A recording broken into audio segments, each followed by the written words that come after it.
साबिक lieutenant general Faiz Hamid को 14 साल कैद बामुशक्कत की सजा सुना दी गई। ISPR के मुताबिक फैज हमीद सियासी सरगर्मियों में मुलव्वस रहे। साबिक DG ISI के खिलाफ 12 अगस्त 2024 को फील्ड जनरल कोर्ट मार्शल का अमल शुरू हुआ, जो 15 माह तक जारी रहा। कानूनी कार्रवाई के दौरान फैज हमीद पर मुतअद्दिद संगीन इल्जाम साबित हुए। मुजरिम पर सियासी सरगर्मियों में मुलव्वस ऑफिशियल सीक्रेट एक्ट की खिलाफ वर्जी भी साबित हुई। रियासत के मफाद को नुकसान पहुंचाने के शवाहिद भी पेश किए गए। इख्तियारात और सरकारी वसाइल के गलत इस्तेमाल का इल्जाम भी दुरुस्त साबित। मुजरिम पर दीगर अफराद को नुकसान पहुंचाने का इल्जाम भी साबित हुआ। सजा का इत्तलाक 11 दिसंबर 2025 से होगा। ISPR के मुताबिक lieutenant general retire Faiz Hamid के खिलाफ फील्ड जनरल कोर्ट मार्शल का अमल 12 अगस्त 2024 को शुरू हुआ और कानूनी कार्रवाई 15 माह तक जारी रही। ISPR के मुताबिक मुलजिम पर सियासी सरगर्मियों में मुलविस होने का इल्जाम साबित हुआ। ऑफिशियल सीक्रेट एक्ट की खिलाफ वर्जी भी साबित हुई। रियासत के मफाद को नुकसान पहुँचाने के शवाहिद भी पेश किए गए। इख्तियारात और सरकारी वसाइल के गलत इस्तेमाल का इल्जाम भी साबित हुआ। मुलजिम पर दीगर अफराद को गलत नुकसान पहुँचाने का इल्जाम भी साबित हुआ। तमाम इल्जामात में मुजरिम करार देकर lieutenant general retire Faiz Hamid को 14 साल कैद बामुशक्कत की सजा सुना दी गई। सजा 11 दिसंबर 2025 से नाफिज की गई। फील्ड जनरल कोर्ट मार्शल ने तमाम कानूनी तकाजे पूरे किए। मुलजिम को अपनी मर्जी की डिफेंस टीम का मुकम्मल हक दिया गया। मुजरिम को मुतल्लका फोरम पर अपील का हक हासिल है। सियासी अदम इस्तेहकाम और शर अंगेजी में मुलव्वस होने के मामला अलग से देखे जा रहे हैं। फैज हमीद को सजा एक तारीखी फैसला है। फैज हमीद के खिलाफ मजीद तहकीकात और ट्रायल बाकी है। चेयरमैन पीपल्स पार्टी बिलावल भुट्टो जरदारी का कहना है बानी PTI और फैज हमीद अपने दौर के फिरौन थे। बानी PTI ताकत के नशे में चूर थे। PTI वफाकी हुकूमत को सख्त फैसलों पर मजबूर कर रही है। KP में गवर्नर राज का आईनी ऑप्शन मौजूद है। तारीखी फ़ैसला ज़रूर है और जनरल फैज़ साहब को 14 साल सज़ा आज मिला है। मुख्तलिफ मज़ीद तहकीकात और इन्वेस्टिगेशंस या ट्रायल्स होने हैं। मेरे सियासी ज़िंदगी में दो ऐसे लोग थे जो अपने वक्त के फ़िरौन थे। एक तो खान साहब खुद है, वो ताकत का नशा में पता नहीं क्या क्या धमकियाँ देता था। फिर सियासी मुखालिफ की जो घर के औरतें हैं, ख़वातीन हैं, उनको भी निशाना बनाया गया। और फिर इसमें हमने खुद अपने आँखों से देखा कि किस तरीके से उसको इसी ज़िंदगी में वही उसी किस्म की मुश्किलात आज भुगत रहे हैं। और वो मुत्तफ़क़ अमल है कि वो आज खुद जनाब जेल में है। PTI की सियासत जिस तरफ वो आगे बढ़ता जा रहा है, वो खुद ऐसे हालात पैदा कर रहे हैं जिससे वो वफाकी हुकूमत को मजबूर करे कि वो सख्त इक़दामात ले। उन सख्त इक़दामात में एक ऑप्शन, आईनी ऑप्शन ज़रूर गवर्नर राज मौजूद है, मगर उस पर कोई बाकायदा डिसीजन या डिस्कशन अभी तक। कौम बरसों फैज हमीद और जनरल बाजवा के बोए बीजों की फसल काटेगी। अल्लाह हमें मुआफ़ करे। ताकत और इक़्तिदार को अल्लाह की अता समझकर उसकी मखलूक के लिए इस्तेमाल की तौफ़ीक अता फरमाए। खौफ खुदा हुक्मरानों का शेवा बने। वज़ीर दिफ़ा ख़ाजा आसिफ का एक्स पर बयान। कहा फैज हमीद को आर्मी कोर्ट, आर्मी चीफ और हाई कोर्ट के पास भी अपील का हक हासिल है। नवाज शरीफ का पैनामा पेपर्स में नाम नहीं था, सीधा सुप्रीम कोर्ट में केस शुरू किया गया। अनवर ज़हीर जमाली के बाद साकिब निसार ने खोसा साहब को इंसाफ की मसनद पर बिठाया तो कानून को अंग्रेज़ नावलों के हवाले से देने शुरू कर दिए। फैसले ने नवाज शरीफ को नाअहल करार दिया और वजारत उज़्मा से हटाया गया, लेकिन उस पर भी सुप्रीम कोर्ट फैज़ और बाजवा को तसल्ली ना हुई। JIT बनाकर नैब केसेस बनवाए गए और एजाज एहसन को चौकीदार बना दिया। नवाज शरीफ को 10 साल कैद सजा सुनाई गई। फैज़ और बाजवा का बानी PTI को इक़्तिदार में लाने का प्रोजेक्ट यहाँ ख़त्म ना हुआ। फिर बेटी कैद, भाई भतीजे सारा ख़ानदान कैद। उसके बाद पाकिस्तान की तबाही का आगाज़ हुआ। बानी को बचाने के लिए 9 मई बर्पा किया गया। कोशिशें आज भी जारी हैं। तालिबान की पुश्त पनाही, भारत की सरपरस्ती में दहशत गर्दी, ये दम तोड़ती साजिश के ताने बाने हैं।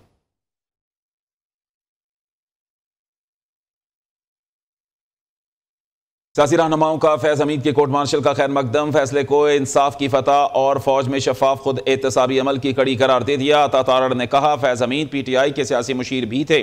आज का फैसला हक और सच की फतह है। राना सनाउल्लाह ने कहा कि फैज हमीद के साथ जो सियासतदान मुलव्वस थे उनको भी कटहरे में लाया जाए। तलाल चौधरी बोले कुछ लोगों की सोच थी ताकतवर का एहतसाब नहीं हो सकता।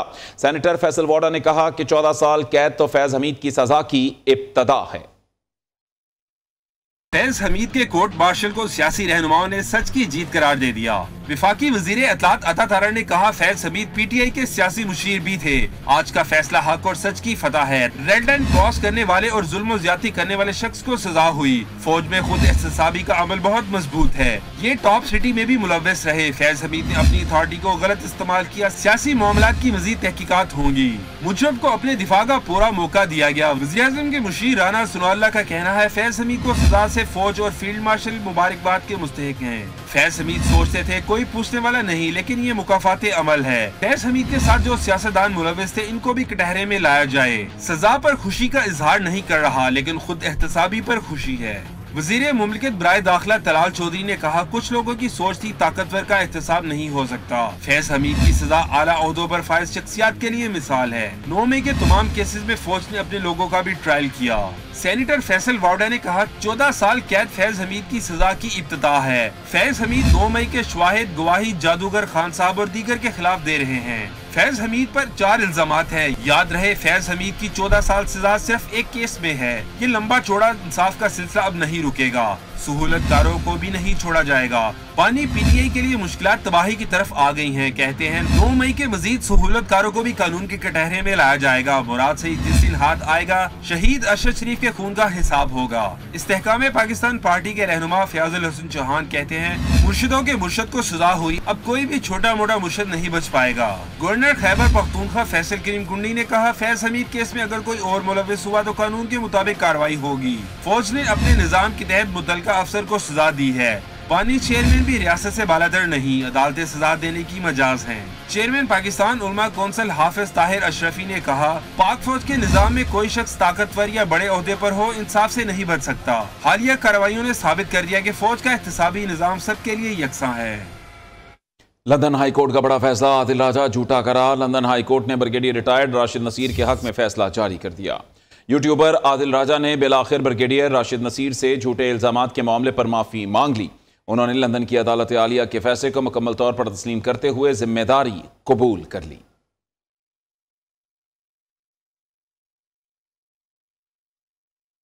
आगे बढ़ते हुए बात करेंगे अफगानिस्तान में मौजूद TTP क़यादत की हिदायत पर पाकिस्तान में दहशतगर्दों के हमले मुसलसल जारी। अमरीकी मैगजीन द डिप्लोमेट के मुताबिक अफगान सरजमीन से TTP के मुनज़्ज़म हमलों ने दोनों ममालिक के ताल्लुकात को शदीद नुकसान पहुंचाया है। द डिप्लोमेट के मुताबिक तालिबान रवायती मुसल्लह इत्तेहादियों पर इन्हिसार के बायस तालिबान TTP और दीगर गिरोहों के खिलाफ सख्त इक़दामात से गुरेज़ा हैं। तालिबान के नज़दीक TTP और दीगर गिरोह दाखिली इख्तलाफात रोकने और मुखालिफ धड़ों को काबू में रखने के लिए ज़रूरी हैं। तालिबान को खदशा है कि TTP या दीगर दहशतगर्द गिरोहों के खिलाफ सख्त पॉलिसी से उनके अहलकार दाइश खुरासान में शामिल हो सकते हैं।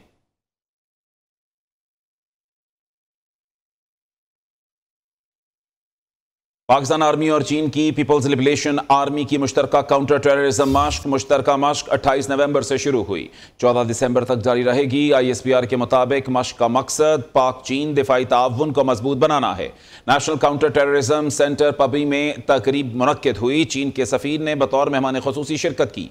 चीनी सिफारत खाने के सीनियर ओहदेदार भी तकरीब में शरीक थे। चीफ ऑफ जनरल स्टाफ पाक फौज की भी तकरीब में शिरकत।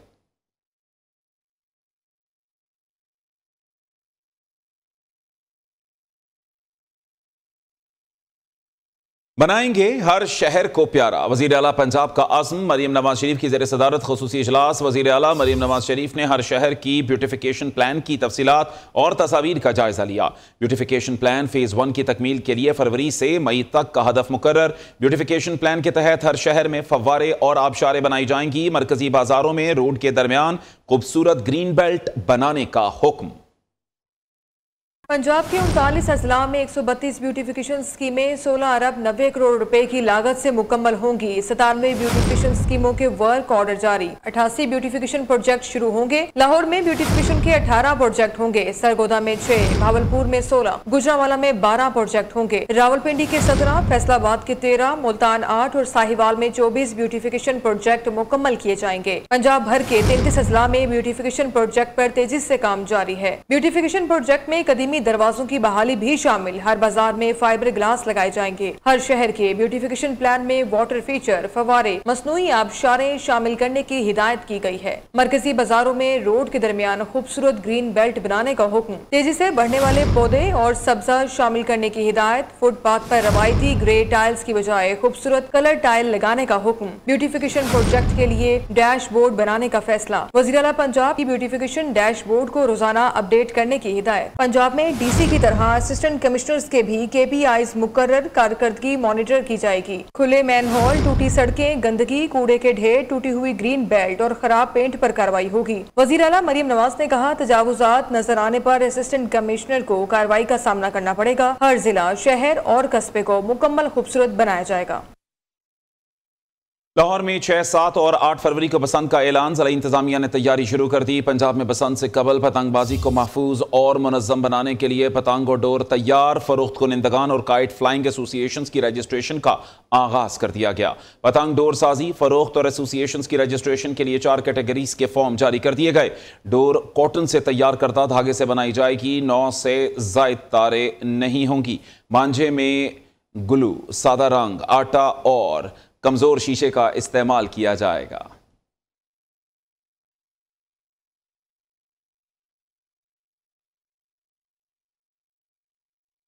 गुजरांवाला में गिफ्ट यूनिवर्सिटी में एपसेप के ज़ेरे एहतमाम आगाही सेमिनार। तकरीब में चेयरमैन पंजाब ग्रुप मियां आमिर महमूद और चेयरमैन एपसेप प्रोफेसर डॉक्टर चौधरी अब्दुर्रहमान ने खुसूसी शिरकत की। चेयरमैन पंजाब ग्रुप मियां आमिर महमूद का मुल्क में नए सूबों की जरूरत पर जोर। प्रोफेसर डॉक्टर चौधरी अब्दुर्रहमान का कहना था, हमें नबी करीम सल्लल्लाहु अलैहि वसल्लम के उस्वा हसना पर अमल करना होगा। सेमिनार में पाकिस्तान के तालीमी मयार, आलमी दर्जाबंदी, इंतजामी इस्लाहात और नौजवानों की किरदार साजी पर सैर हासिल गुफ्तगू हुई। तफसीलात ओवैस गुज्जर की इस रिपोर्ट में। एपसेप के ज़ेरे एहतमाम गुजरांवाला गिफ्ट यूनिवर्सिटी में 2030 का पाकिस्तान, चैलेंजेस, इम्कानात और नई राहें के उन्वान से आगाही सेमिनार। चेयरमैन पंजाब ग्रुप मियां आमिर महमूद और चेयरमैन एपसेप प्रोफेसर डॉक्टर चौधरी अब्दुर्रहमान की खुसूसी शिरकत। चेयरमैन पंजाब ग्रुप मियां आमिर महमूद ने अपने खिताब में एक बार फिर मुल्क में नए सूबों की जरूरत पर जोर दिया। USA 50 स्टेट्स हैं उनकी। इंडोनेशिया 275 मिलियन की पॉपुलेशन पर दे हैव 34 प्रोविंसेस। पाकिस्तान 5वें नंबर पे है, वी हैव 241 मिलियन पीपल और हमारे प्रोविंसेस की तादाद 4 है। वक्त के साथ साथ इन्होंने इवॉल्व किया और अपने एडमिनिस्ट्रेटिव यूनिट्स को छोटा किया। प्रोफेसर डॉक्टर चौधरी अब्दुर्रहमान ने कहा, सियासी जमातें नए सूबों के लिए तब कायल होंगी जब अवाम कायल होंगे। कानून की बालादस्ती में 142 ममालिक में पाकिस्तान का 129वां नंबर है। हमें आज तय करना होगा 100 साल बाद पाकिस्तान कैसा होगा। 79 ईयर्स का पाकिस्तान हो चला है, हमें आज बैठ के तय करना है कि ये 100 साल बाद कैसा होगा। और अगर आज हमने प्रॉपरली तय ना किया तो मेरा और आपका मुस्तकबिल ठीक नहीं होगा। यूनाइटेड नेशंस की रिपोर्ट ये कहती है कि अगर हमने आज पाकिस्तान की सिमत दुरुस्त ना की तो ये कभी एक तरक्की याफ्ता पाकिस्तान नहीं बन सकता। प्रोफेसर डॉक्टर चौधरी अब्दुर्रहमान का कहना था, हमें नबी करीम सल्लल्लाहु अलैहि वसल्लम के उस्वा हुस्ना पर अमल करना होगा। मियां आमिर जैसे किरदार कौम के हीरो हैं। तकरीब के इख्तिताम पर मोजिज मेहमानों में एजाजी शील्ड्स तकसीम की गयी। कैमरा टीम के हमरा अवैस गुज्जर, नियो न्यूज, लाहौर। खैबर पख्तूनख्वा में भंग की कानूनी काश्त का अहम फैसला। भंग की लाइसेंसिंग, फीस और टैक्स ढांचे के लिए सब कमेटी कायम। कमेटी को 7 रोज में हतमी सिफारिशात पेश करने की हिदायत की गई। कैनबिस रेगुलेटरी कमेटी का दूसरा इजलास पेशावर में हुआ। खैबर औरकजई और कुरम के किसानों की रजिस्ट्रेशन पर गौर किया गया। इसी हवाले से मजीद जानते हैं नुमाइंदा नियो न्यूज़ पेशावर मोहम्मद एजाज आफरीदी से। जी एजाज आफरीदी से मजीद भी गुफ्तगू करेंगे, लेकिन आपको बताते चलें खैबर पख्तूनख्वा में भंग की कानूनी काश्त का अहम फैसला। भंग की लाइसेंसिंग, फीस और टैक्स ढांचे के लिए सब कमेटी कायम। कमेटी को 7 रोज में हतमी सिफारिशात पेश करने की हिदायत की गई। कैनबिस रेगुलेटरी कमेटी का दूसरा इजलास पेशावर में हुआ।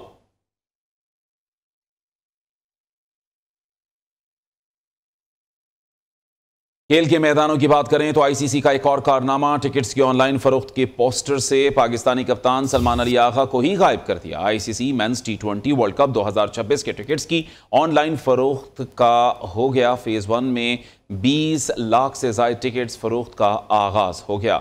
ICC men's T20 world cup Bharat और श्रीलंका में 7 फरवरी से 8 मार्च तक होगा। इवेंट का इफ्तिताही मैच पाकिस्तान और नेदरलैंड्स के दरमियान 7 फरवरी को कोलंबो में खेला जाएगा। मेंस अंडर 19 एशिया कप कल से दुबई में शुरू होगा। पाकिस्तानी टीम कल पहला मैच मलेशिया के खिलाफ खेलेगी। दूसरे मैच में भारत और यूएई की टीमें मद्दे मुकाबिल होंगी। पाकिस्तान और इंडिया अंडर 19 की टीमें 14 दिसंबर को मद्दे मुकाबिल होंगी। इवेंट की ट्रॉफी की रोनमाई भी कर दी गई। Under 19 Asia cup Afghanistan cricket board की मेजबानी में दुबई में खेला जाएगा। न्यूज़ के इस बुलेटिन से फिलवक्त के लिए इतना ही। कुछ देर में हाजिर होंगे हेडलाइंस के साथ।